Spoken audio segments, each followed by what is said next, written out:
I guess where I'm getting at is that do you feel like maybe because of your skin color, there's always gonna be an asterisk beside your music? Yeah. Hey. See, I got a problem. I be too worried about paper, thinking it's gonna heal the trauma. No worries today, but play with me, it's gonna be drama. And I'll put you center stage on the block, like when beyond. All right, what's up, guys? Welcome back to another episode of ELP Lit. It's me, your host, Kaneson, and today we have opener for Kodak Black, Wi-Fi Funeral, Smoke Perp in June, rapper Nico. What's up, everybody? How's it going? All right, so we gonna get rocking right here. We're gonna get a little litty, you know what I'm saying? Have a little lituation if y'all have a little patience, you know what I'm saying? So first time I actually met you was about 2 years ago. Yeah. And I think the first time I met you, I think I heard your music and I was like, bro, this dude sound like Jack Harlow. You know, so first thing I'm gonna ask you is, what do you think your music like is inspired from? Like, Bro, honestly, so I've been writing music like 6+ years now. Okay. And I mean, just like anything, you keep going, it's gonna sound different over time. But I mean, we were talking about before this, it kind of just goes in and out of like what I'm feeling, whatever type of music, like the vibes, whatever. I like to draw from the music that gives me energy, if that makes sense. Like if I'm listening to you and I get hype, right? Or if I'm down, if I'm feeling sad and I listen to some shit and I like how it sounds and it makes me feel some type of way, right. I'm not gonna mimic that, but I'm gonna put my spin on that type of music, if that makes sense. So it's probably just, I would say whatever is like speaking to me at that time. And it comes from like any genre, to be honest. I think this is something I'm gonna continue going on because now I feel like back in the day, for you to get beats, like you had to have actual producers that like gifted you with that. Yeah. Like certain beats, or you made your own beats. Now we could just go on YouTube. Right. So if you on YouTube, you go on YouTube search. What are you typing in? Matter of fact, bro, I don't be on search. I be going through my recommended, and literally just doing that alone, like over time, it just different stuff, and like new beats will be pushed into the algorithm, and I'll just be fucking with whatever's there, to be honest. But big shout out to my boy Christian. He's my main producer. I be fucking up a lot of his beats, so yeah. So I think one of the big accolades is that you've been opening for a lot of people. Yeah. All right. So recently, I think it was Wi-Fi's funeral. Yeah, that's the most recent. I was gonna ask, like, how was that experience? Oh, the Wi-Fi's one especially, like that one stands out. It was out of body. Like you get 10 minutes to go up there with whatever you think you can do, and you're trying to match the vibe. Honestly, like you're not just trying to go up there with a bunch of bullshit that doesn't match what's going on. You know, you're gonna give the crowd something to get hyped to. So I definitely try to curate a little set list that's gonna do that. If you can, try to break it down, because there's a lot of people that's watching this, or even artists that might be watching this, they ain't had a chance to open. Yeah, okay, no, definitely. So I like to say I have a good variety of music, you know what I'm saying? I like to expand what I have and what I create. Opening, you definitely want to tell a story, in a sense. I would say for the Kodak one, I think I kind of rushed it a bit on the set list personally, but you want it to feel like an arc almost, like in a show. You feel like you know there's a peak and there's a calm down, and so you want that to be like your set. With the Wi-Fi's one, I started off with just like a little intro one, like a little 1-minute song, but got the crowd going. Everybody got into that, you know, kind of made my noise. And then it came with one of the harder songs I got, like flow-wise, beat-wise, you know, keep that energy up. Yeah. Then I did this other one that I'm dropping in May, called Powder Sugar. And it's like a little vibe song, a little chill song, but it keeps the energy going, just shift the tone a bit.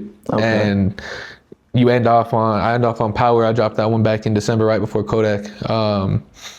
That one, that's my most comfortable one I am with performing. I think it hits the hardest live personally.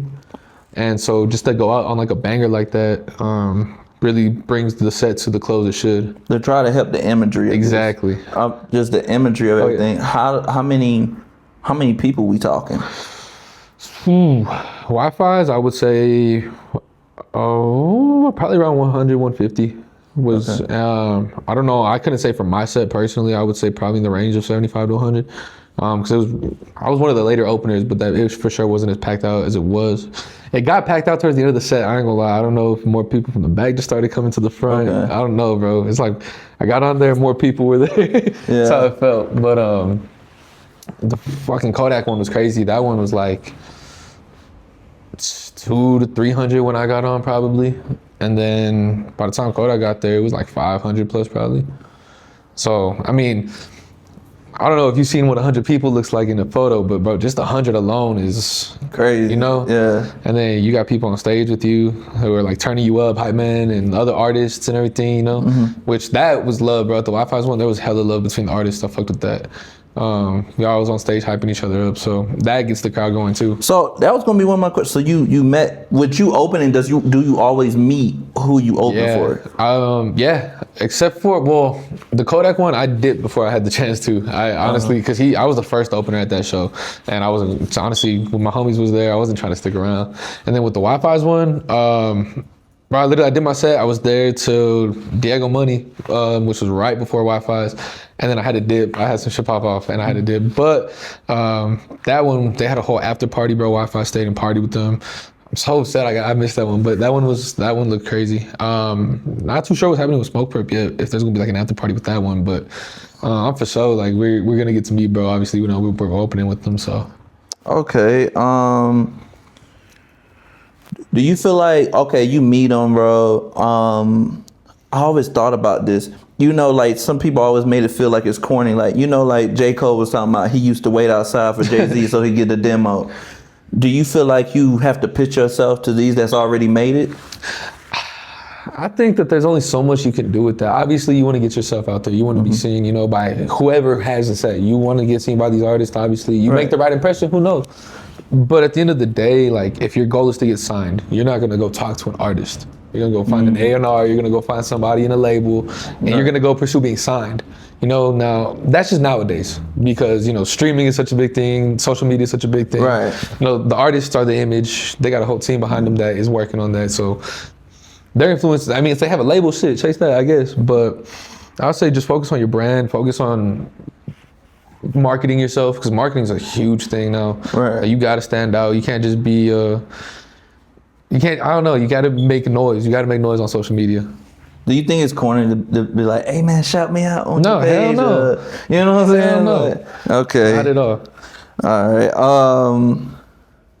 But do you feel like it, do you feel like it opened any more opportunities for you for after you did those? For sure. And like, I'm very big on manifestation, so I'm seeing the doors open before they're open. But I'm already, it's more so the planning that it puts into my mind. You know, okay, I've done this, so now I can do this. Or now I feel comfortable pursuing this, you know?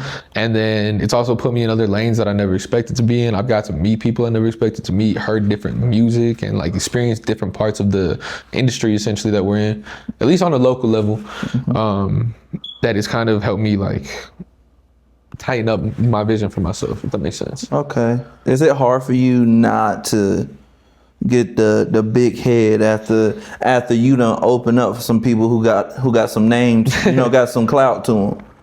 Nah, I wouldn't say that. I mean, obviously it looks great and I'm more than thankful for the opportunity, but at the end of the day, it's a show. It's not like I had and not saying I would, you know, go fucking big ego once my shit pop up, but it's not like I had a song go #1. It's not like, I mean, it generated some buzz on my account and all that, but I'm not any bigger than the next artist, you know? I'm not the biggest El Paso artist. I have no reason to feel like that yet, so. Okay. All right. Okay. I mean, all right.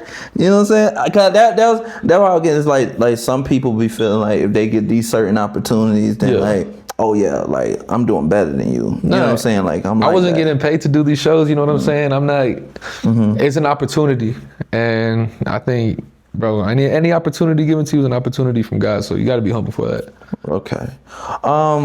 What we was gonna ask, because all right, like I said, when I first saw you, I thought Jack Harlow. So like I did want to ask, because you got to ask in El Paso. Yeah. What is your actual ethnicity? So my mom's white, my pops is Mexican. Okay. And then there's like a whole bunch of other shit that comes with it. But base level 50-50 white and Mexican. Okay. Yeah. All right. And I guess with that, I was gonna ask because this is something I found pretty interesting during the week that I heard. And basically the person was like, what's the difference between Eminem? Well, there was like, is Eminem actually that special? And there was like if he was black, he wouldn't be that special. And basically, there was like, you know who's the black version of Eminem? There was like Twista. Twista, there you go. Yeah, There you go. And so- Twista's popping. Right. So I guess where I'm getting at is that do you feel like maybe because of your skin color, there's always gonna be an asterisk beside your music? That's a great fucking question. No, Mac Miller was a thing. You feel me? You brought up Jack Harlow. He's popping on his own. I will say he was a little controversial with his new album talking about it made him feel black. That's crazy. That's crazy. Okay. But opportunity's opportunity, bro. From skin color or not, like it's a competitive game regardless. I think generally, obviously, there's a culture behind hip hop, and it's predominantly African American. But bro, like if you hard, you hard. Yeah. I've had plenty of people from the city, like who are black, and told me, bro, you hard as fuck. You the hardest I done heard. So it's not really a thing. But that's good, bro. I thought that took away because like, how do you call him one of the greatest? And then Like, nah, yeah, but like, hey, like maybe it's just because you white, bro. No, Like, yeah. I will say though that there is a point behind that though, dude, considering like who predominantly the skin color in the suits is, you know, like the people in the industry, like if they want the GOAT to be white. Then I guess why I guess they say that is because, all right, so when you said Mac Miller, right? yeah. I feel like Mac Miller's rap wasn't in that In the lane. lane, yeah. You know what I'm saying? Like, Yeah, I would say he definitely has a lot more music, like a lot wider variety of music than Eminem. He's capable of doing more sonically, just because of the realms of music he explores. You know, he has R&B, he has some funk. Like Mac Miller, hard as fuck, bro. Like all his music, I think that's why, like you can see he's a white rapper, he's a white artist doing that. It's not any reason to put an asterisk next to him. right. And anybody could do that. Any white person could do that. Any black person could do that. Any Mexican could do that. That's true. Now I did want to say, now I've heard from people, I've got my hair cut and the dude's like, yeah, I used to be artist, there's those type of people everywhere. You know what I'm saying? Like, yeah, man, I was the best in the city at some one point. I'm like, this and that. But a lot of people tell me that in El Paso, there used to be more opportunities for us opening for bigger artists coming to the city. So my question was going to be do you feel like that love is still around where they gifting out those opportunities? I mean, I can't really speak as to what was on the scene back then because I'm not really too familiar with like how that was. But I mean, gifted opportunities, I would say that's few and far between. What I will say is there are a lot more opportunities generally, bro. I mean, you've seen the lineup of artists that have been coming through the city, bro. We have a ton of bigger artists coming through, which is opportunity in itself for networking and like just putting yourself out there. But as far as opening goes, like I'm gonna shout out Aku the Master. He brought out Wi-Fi. He's bringing out Smoke Perp. I think he brought out Autumn last year.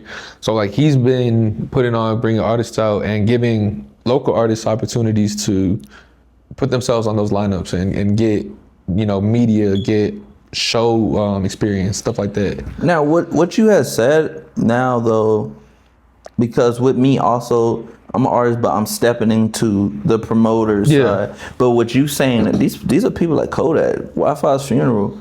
But you saying the numbers are only hitting 5, like it made me think: is it gonna be hard to actually blow in this city when it's people like Kodak? Nah, bro, I wouldn't even put it like that. It's only recently that we've been getting that. Key Glock was supposed to happen. That show got canceled, bro. I was disappointed, but Yeah. I would say it's a competitive industry regardless.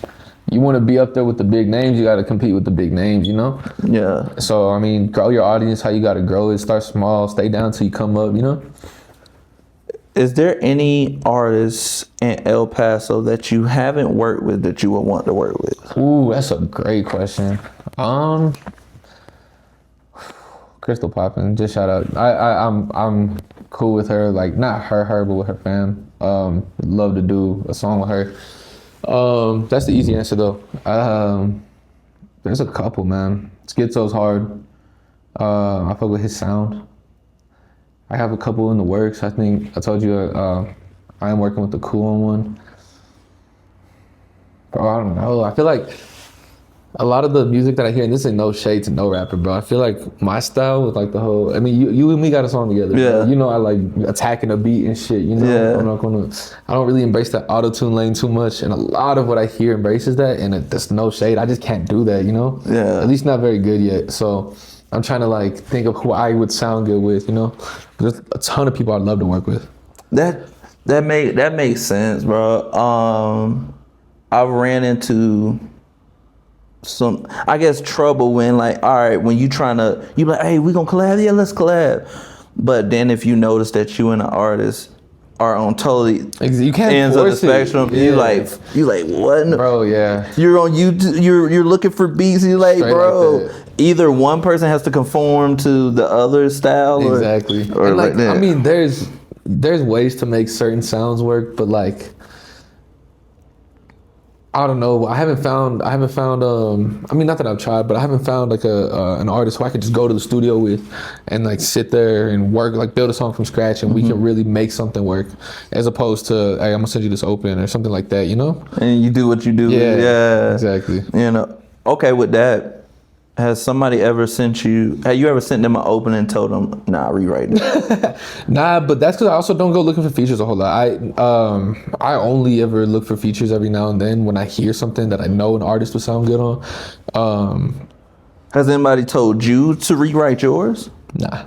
No? Nah. Oh, okay. I also haven't done too many features myself. Like I did yours. I think you're the only one I've actually had that like has been dropped. I had a couple SoundCloud features back in the day, but nothing like prominent. Okay. Do you feel do you feel like swag has something to do with being an artist? 1,000%, and it's more imagery than anything, bro. I feel like swag is such a like subjective term. Yeah. You know, you could have tons of different types of swag, but you gotta have swag. Yeah. You can't just be born plain Jane and have no image to you. Otherwise, it's gonna flop. Yeah, that's true. Because I had thought about, is it possible for someone that's like, they're just good, but they look just ain't hitting? Bro, being good enough just ain't good enough nowadays. That's the fuck. Yeah. That sucks, because like I've seen so much talent who don't have marketing. I don't have marketing like that behind myself. You know, it's like I'm doing it myself. A lot of people in the past are doing it themselves. Right. And a lot of what I've seen are like the people with like Cool, again, his Tally Game brand popping. You know, I've seen other smaller artists starting brands and like trying to put an image to themselves. Which that's the route to go nowadays. They're doing it right. It's just a process, bro. Shaping that brand, getting it, sticking with it, building it. It's a ground up process, you know. Okay. Let's see. All right. So J. Cole mentioned that people are obsessed with numbers and says it validates people's success. How would you validate your success? If you can say if you're successful, or like, oh, I'm getting or you know. As far and musically, that's what it's gonna be at the end of the day. If you want to be successful musically, you're gonna have to look at the numbers, because that's what people base it off nowadays. But if that's going off the everybody else, my personal opinion is, as long as I'm good financially, bro, as long as it doesn't have to be off this music shit. It's gonna be, but it don't have to be, you know? Yeah. As long as my people's good, I'm good, then that's success. Because life's what's the term? Life's an oyster, bro. That's the saying. I promise you that's the saying, unless I'm messing it up. But it's like life's an oyster. Like, you can do whatever you want with it. Okay. I think that's how that go. Flame me if I'm wrong, but I swear that's All how that go. right. Maybe I've just never used that one. I think so. I could be completely wrong, bro. But yeah, you could. There's so many different lanes you can travel, man. Success is. I'm gonna talk about this because this is something that's gotten a little deeper to me, especially with me doing showcases, with me trying to put more people on with what I'm doing. Do you feel like has there ever been a showcase or an opportunity that you try to get in El Paso that you feel like is being like they guarding the gate, bro? Like, what you mean? Like it's like harder to get into, or Like, all right. So I can understand, right? You look on the list of people. Like, say I do a showcase, right? And you look at the people that's on the showcase, and you be like, bro, they all trash. You know what I'm saying? And then, but for some reason, I keep gate guarding it when it comes to you. Have you ever ran into a showcase like, hey, got you. Yeah, like that. Nah, I ain't never ran into no showcases like that. I will say, and I'm not like, I don't feel no type of way. I will say there's a lot of different communities in El Paso that I've seen pop up recently. There's been, I think, SNL El Paso doing hella shows at Mona, which is dope. You've got your interviews and everything. Off Top's been doing their takeovers and everything. And I don't know if it's like artists hitting them up, because I've hit up a couple of, not the ones necessarily that I've mentioned, but I've hit up a couple different outlets, and it does seem like it's harder to get into some that it shouldn't be, essentially. Like, bro, my like, respectfully, my page got more followers than yours, and you're trying to gatekeep for X, Y, and Z. Like, bro, I'm just trying to get on and you know, do business. Like, Yeah. you can do your thing, I do my thing, we post, and so some of those outlets are just, I don't know what it is necessarily, but and then I'm gonna say this.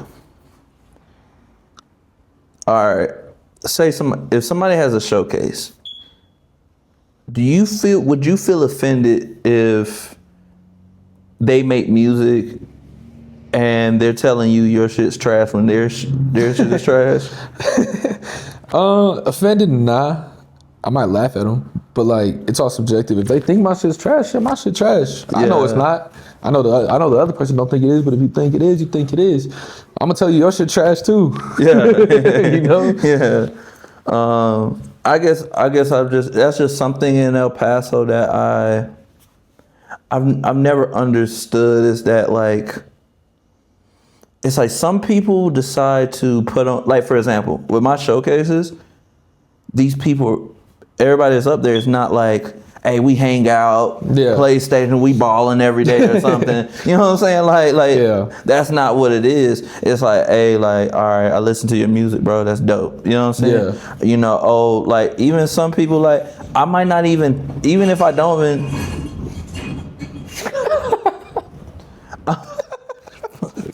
I might not even think that your music is like, I might not ever play your music in my car. Right.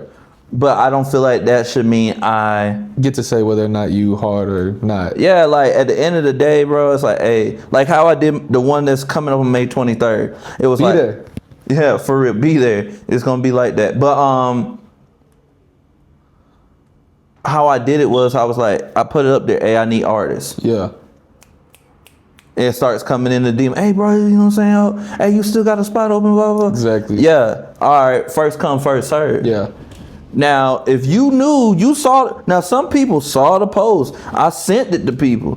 So if you saw it, you read it. and then, you know what I'm saying? Just was like, nah, you know, or you come back later and I'm like, hey, the slots is filled. Yeah. That's not on me at that point. At the end. You know what I'm saying? But like, I did it first come, first serve, you know what I'm saying? But of course, you know what I'm saying? I do want to have the best competition. Yeah. Let's see. I think El Paso got a lot of untapped talent, bro, which is why I fuck with these showcases, because like, it gives people without a platform a chance to, like, you know, get some media that they may not otherwise get for their page, or like just get, like I said, show experience. I do think a lot of the smaller artists who are still developing should take advantage, because, bro, like, honestly, there's some young rappers that I mean, like, young and like age wise, like just starting out. Mm-hmm. I don't know about you, bro. When I started out, I was trash. I was fucking trash. It takes time. And yeah, it takes time, bro. So I think, and I didn't have show opportunities like that start popping up until a couple years ago. Right. You know, when I've already been years into this shit. So like the fact that there's so much opportunity right now, I think younger artists should take advantage of it. Older artists too, shit, it's a good experience, but just to develop and work on that shit so that you're not years into the game starting out behind the ball when these opportunities been around. Now, I just want to. What's the question I want to ask, man? Because you said something about you just said the older artists. So I want to ask you a question. Mm-hmm. How old are you right now? 21. 21. Dang. Yeah, you got time to go. Is there a place age-wise that you feel like, hey, man, if I ain't made it by now, man. I honestly never even thought about that, bro. Because I started this shit so young, so I just kind of always felt like I had forever, and I still do. I'm just very confident in my music and my ability to make it before I even have to ask myself that, you know? But I'm saying, if you were 32, 33. if my shit's still hard, fuck it. I'm gonna keep going. Yeah? I'm gonna keep Okay. going. But if I get to a point where I'm like, nah, you corny, bro. Or like, you know, that shit just flopping, or I hear something Yeah. back, I'm like, bro, why am I still doing this? Because some Maybe. people, some people say like regardless of age. Because I ain't gonna lie, I think it's really it's like rap where people care about so much about age. Yeah. Because I think that's something I noticed. Like when you listen to like some of these Hispanic artists that be singing, some of them be 60 years old. Yeah, Still bro. dropping new music and stuff. Facts. You know. No, honestly, I think it's a field goal post though. I think with other music they have more slack. I mean, I listen to a whole lot of music, and I'm only really tapped in with like the newer rap. I listen to new R&B and stuff too. I'm not super like caught up on new rock, none of that. Okay. But with those, I feel like it's people have more grace because rap, the subject matter, I feel like it's gotten very shallow. Generally speaking, it's like if you rap lyrically, you get called corny. So it's hard to blow up off of the lyrical rap because you corny now, but you lack substance now. You sound generic. So it's literally just about finding your lane and perfecting that. And I think age is just a number at that point. Do you feel like you found your fan base or your crowd? It's developing still, I would say. Like I said, bro, my music is just, I've experimented a lot recently with my sound, and I have a lot of stuff that I'm just tweaking and working on, but a lot of drops coming, and I mean, you'll hear it's a lot of new sound that I haven't put out before that I think can reach new audiences that would still resonate with my current. Okay. You know, so. Did you see the rollout for the Tory Lanez album? Oh, bro, that shit, yes. I love that album too. Slutty Bass? Yeah, so do Yeah. you feel like, and it made me think about stuff, do you feel like there should be more rollouts even if you are the smaller artist? Oh, for sure. It's all marketing, bro. And it's imagery, like I said. You put out a cool rollout, people gonna notice. Your 1,000, 2,000 followers are gonna notice. They'll hit that like, they'll comment, they'll repost. It just gotta look good. You know what I'm saying? Iceman, you seen the Drake rollout? Bro. Come on, Come on, bro. Come on. That shit's insane. Yeah. Obviously, that's on a grand scale because it's fucking Drake. But, Yeah. you know, everything's creativity, bro. Just be different. Do what you can, but do what you do.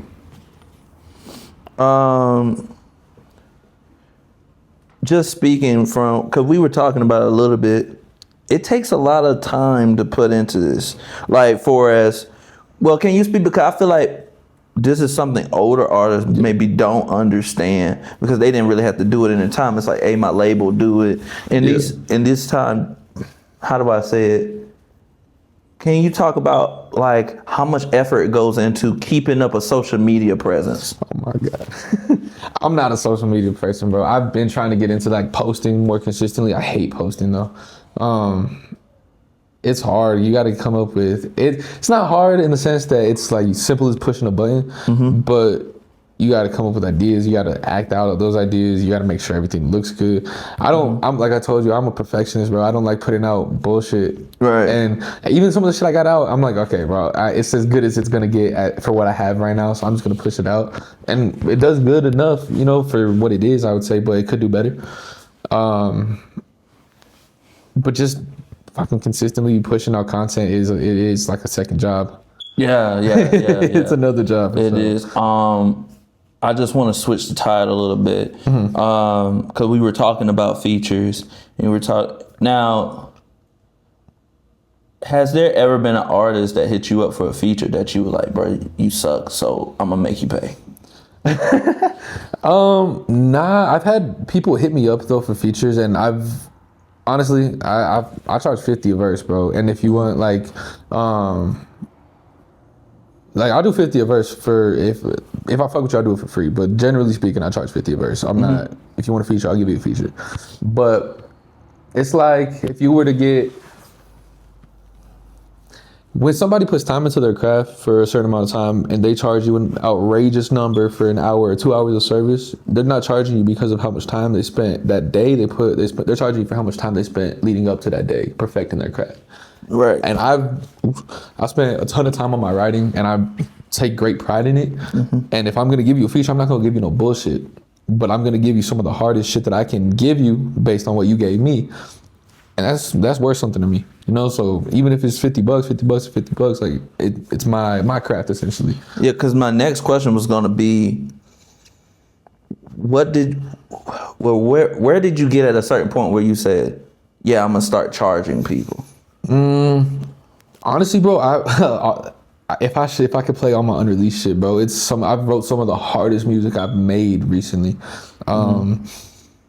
I wrote a song. It's a 6-minute long song, no hook, and I wrote it in like 3 days. And it's probably one of my hardest songs. And I looked at that. I'm just like, yeah, bro, like I'm a little different for that. Yeah, you know, like that's a little bit of an ego boost. But like I've just been able to put out like songs that are gems. No, that's hard. That's hard to do. Yeah, no hook, 6 minutes. I ain't gonna lie. I think there's a song I've been working on recently that, man, it's only 4 minutes long, and I can't get, like, you know, a beat will be 4 minutes. Yeah. But the hook not coming to me. So I keep doing like bridges that go straight into like verse or something. and then I'm at a point, I'm like, God, bro, I done ran out of stuff to write. Yeah. And now that's when you start be like, should I just get a feature? Bro, that's how I was looking at that beat. Like, bro, it was a YouTube beat that I had found. It was like 5 minutes and 50 some seconds long. I'm like, okay, I'm listening to it, and like the intro hit me right there, first listen. I'm like, oh yeah, that's how I'm coming. Got that little intro part, and then just flowed, and then it goes, and there's like a whole beat to it. And I don't know, bro. Sometimes if the beat is speaking to me, that's just gonna flow like that. Like it's nothing. My bad, I'm over here tired, bro. My bad, bro. You good, bro. Oh man, I'm getting older, man. So I get tired out of nowhere. But yeah, what was I gonna put? Okay, with a feature. Yeah. How long do you feel like is acceptable for as time length? So like, if I say, hey, if you be like, hey, bro, let me get a feature. What are you expecting time wise to get that feature? It depends, cause like I've had artists send like 3/4 of a song and just missing my verse, you know. But like I think up to 50-50. I don't want to. It's not my song, bro. Shouldn't be doing the majority of the lifting here. You know, I don't want no 25%. No, I'm saying like days or weeks. I think that's also dependent, cause bro, how long did I take to get you that song back, bro? Yeah, that took me a good, but that's just because I couldn't get that shit to sound how I wanted it to sound. Yeah, and I wasn't trying to leave you with no bullshit. You feel me? So I just sent it. I sent the rough draft how I had it, and I was just like, I'm gonna work on this, bro. My bad. But generally, like the turnaround, if it's for just a single, I say give me a timeline. Let me work with your timeline, and I'll do my best to have that as perfect as I can to you when you're asking for it. And especially if you're paying for a feature, best believe that's just gonna be a quick ass turnaround. Yeah. But I think that's probably artist to artist. I think I had a pretty hard verse on that song. I took a good little minute writing that one. I'm not gonna lie. That one took me a little minute to write, but I don't know. That's a good. You got me there, bro. I don't know what a good turnaround time would be for real. Well, I guess you're right. Like saying, hey, look, like I guess it puts you in a more of a different mindset of like, for example, I was like, hey, like this song I'm trying to do with you is like the end of my project. Yeah. And I'm trying to get my project out by this time. Yeah, that puts the time limit right there. Yeah. So, but like I guess what I'm gonna ask next is, what's next for you? Shit, bro. I'm honestly planning on dropping just single, getting a good rollout going for each of them. Like I said, I have hella unreleased music, doing that Smoke Perp show, just trying to get more shows and more like networking done during those shows, because that's been mad productive for my music. I got a crazy feature coming. I'm working on that. Yeah. Biggest artist I've done a feature with, so that's pretty hype. Just opening more doors, bro. Like I said, I see the doors open before they open. So just taking it one step at a time and building the shit. Okay. So you got music. Do you? Well, what am I gonna ask? Because I try to look at different people's how they came with stuff. So like I looked at Russ, how he dropped. How Tory Lanez dropped, how what's his name, Young Boy drops. Yeah. You know, people try to, you know, emulate how they drop music. Like I think Russ has said, if you're not dropping at least once a month, like you're not really serious. How much do you feel like you should drop? I think that's a good. I say a good month to 2 months is probably a good time frame. I take my time, bro, and that's why I'm lining everything up before. You know, that way I can be consistent, because it goes back to that social media we're talking about, posting and everything. Like, because you got to get the rollout, then you got to get the post drop media and getting all that posted. That's at least 2-3 pieces of content, if not more, a week. Yeah. And so that's I'm just getting my mind right for that and getting the content right for that. Because if you already have the content, then it's just posting. Exactly. Yeah. Then it is simple as pushing a button, you know? Yeah. Exactly. So I'm really trying to be strategic about it. That way I get maximum engagement on the social media, and then just most importantly, people hear the music. Okay. Yeah, my bad. I'll be in my head, man. Straight, man. I'm just thinking about everything you're saying. I'm trying to think, is there any more questions I want to ask? Because, yeah, I guess me on, not just because the artist side is one side, but me also, you a fan on. So you know, when you listen to other people's music, yeah. When is the next drop? It's coming late May. I don't have a set date I drop yet, but May. Okay. All right. Now I was going to say this. How do you feel about artists that try to complain about opportunities but don't really help themselves? You can never complain about opportunity, man. Especially if you're not helping yourself. Like I said, there's been so much opportunity as of recent in this city, let alone the whole region, bro. I know New Mexico got some shit popping, Albuquerque, Cruces, all them. Like, it's so much opportunity out there for the taking. Just go do something about it. Don't bitch about it. Like, you want to pop, you want to pop. You don't, you're not going to.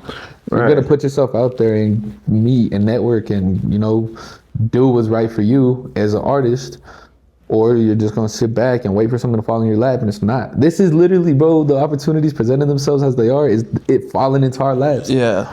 It's just ours for oh my God, ours for the taking. Yeah. I'm just thinking about right now the artist showcase that we're going to do, and just, I'm like, dang, man. Because I think something that's going around now is something that I at least haven't seen before. Most people, like, they be like, hey, like, we're having an event, you show up. You know, it's either free or you pay at the door. Right. I'm noticing that there's more people that's like, hey, let's do tickets. Tickets, yep. Right? Because now from a promoter side, I'm starting to realize, do you know how hard it is to get people to show up?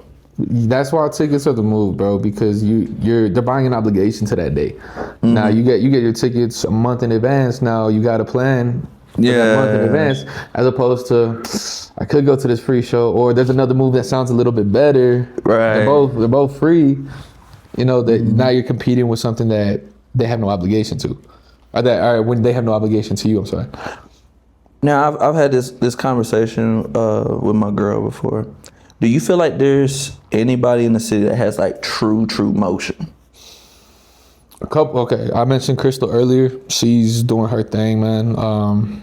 She's been on, like, what was it, AEW wrestling, I want to say, or she was some big stage promoting, performing and stuff. She did a show at NMSU's like basketball game, I think. She's popping, bro. She got a lot of shit going on. She has a good team behind her. Aku, Man's got hella artists coming through the city. He's running his shit up, and he's doing it as like an artist promoter, damn near as you, same as you. He's been popping. Who else, man? I'm just gonna shout out. I can't really speak on the motion people be having. I'm just gonna shout out some artists, bro. True Squad, hard as fuck. Boozy, that's my dog. I just found them. True Squad hard as fuck, bro. If y'all haven't listened to True Squad, TROO Squad, they are hard as fuck.